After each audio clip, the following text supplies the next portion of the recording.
Ini adalah video sambungan dari belajar mobile programming dengan App Inventor. Oke, simak terus videonya. Baiklah, inilah jawaban dari video yang sebelumnya saya tanyakan. Bagaimana membuat simulasi lift ini lebih menarik ya, lebih interaktif lah, terlihat pergerakannya, bagaimana lift bergerak dari lantai 1, 2, dan 3. Nah, pada simulasi ini saya membuat dengan gambar mobil ya. Kalau dia naik berarti mobilnya ke arah kanan. Nah, nanti kalau dia turun dia akan berbalik ke arah kiri seperti ini. Nah, tombol 1, 2, 3 ini bukan tombol tapi adalah posisi lantainya. Ini posisi lantai 1 awal seperti ini. Nah, ini adalah tombolnya. Jadi kalau saya ingin lift berjalan, di sini adalah tombol ya. Ketika saya klik lantai 1, maka saya tetap tidak naik ataupun turun, tetap di lantai 1. Jika saya klik lantai 2, maka lift akan berjalan, lift akan naik. Nah, mobil berjalan. Oke, lebih menarik bukan? Ya, lebih terlihat interaktifnya ya. Seperti ini. Ya, oke. Ketika tiba di lantai 2, posisi ini akan berhenti. Lift tiba di lantai 2. Oke. Jika kita mau ke lantai 3, nah, lift akan naik ke lantai 3.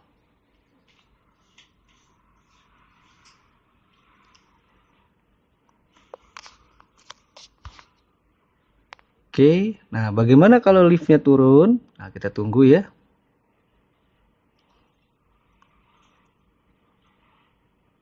Oke, kalau kita turun ke lantai 2, dia akan berubah posisi si mobilnya, akan berbalik.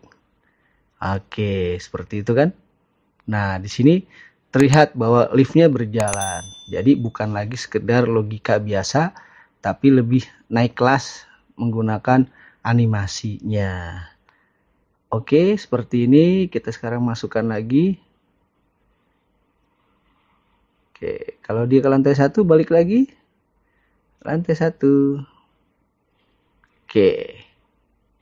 Ya, seperti ini. Nah, nanti akan kita bahas lanjutan dari coding yang saya jelaskan di video sebelumnya. Oke, simak terus videonya.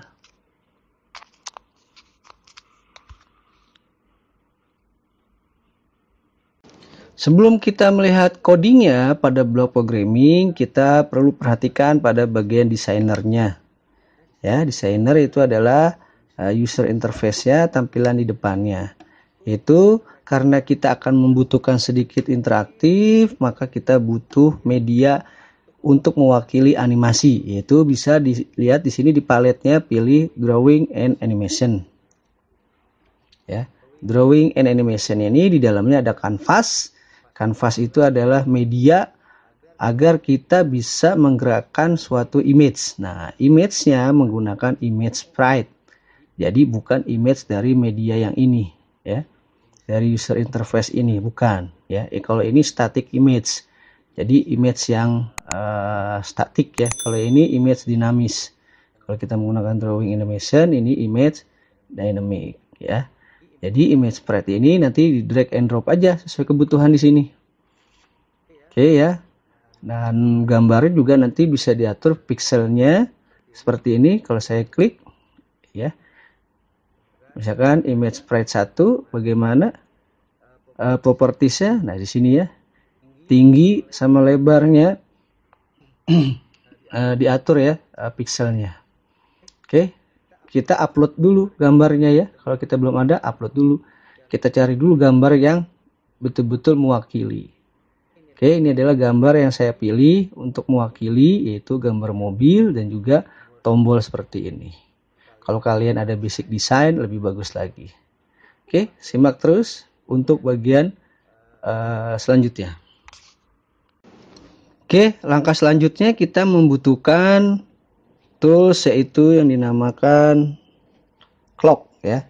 Clock ini adanya di palet sensors ya. Clock kita drag and drop, nanti munculnya di bawah sini dia. Ya. Nah, munculnya di sini. Clock itu adalah gunanya sebagai waktu ya. Kalau kita klik clock 1, nah ini. Time interval artinya 1000 ini adalah 1000 milisecond sama dengan 1 detik. Nah, time enable ini, timer enable nanti kalau kita butuh untuk kita enable atau kita aktifkan, di sini kita centang nanti di codingnya. Makanya untuk defaultnya kita tidak centang ya, kita tidak aktifkan. Jadi artinya diaktifkan di dalam coding, tidak automatic aktif. Jadi kalau kita centang di sini, ini artinya adalah automatic aktif. Oke, seperti ini.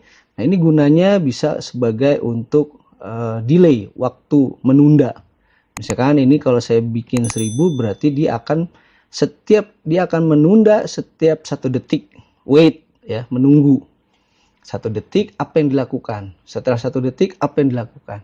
Oke, jadi seperti ini. Oke, kita membutuhkan 2 clock. Clock 1 untuk bergerak maju atau naik, clock 2 untuk bergerak mundur ya. Bisa saja kita buat dalam 1 clock, tapi itu nanti akan ada di pembelajaran berikutnya. Seperti itu, lanjut terus ya. Kita lihat codingnya di blok programming. Ada tambahan penjelasan ya sebelum kita masuk ke blok programmingnya. Karena tadi saya perlihatkan adalah kondisi mobil yang berjalan, bisa berjalan, berarti kita concern atau fokus pada posisi mobilnya. Nah, kalau kita bicara menggunakan kanvas, itu kita akan menentukan posisi sumbu X dan Y-nya, koordinatnya. Oke. Kalau kita klik gambar mobilnya di sini ya. Ini ada posisi car move. Nah, kita akan lihat ya.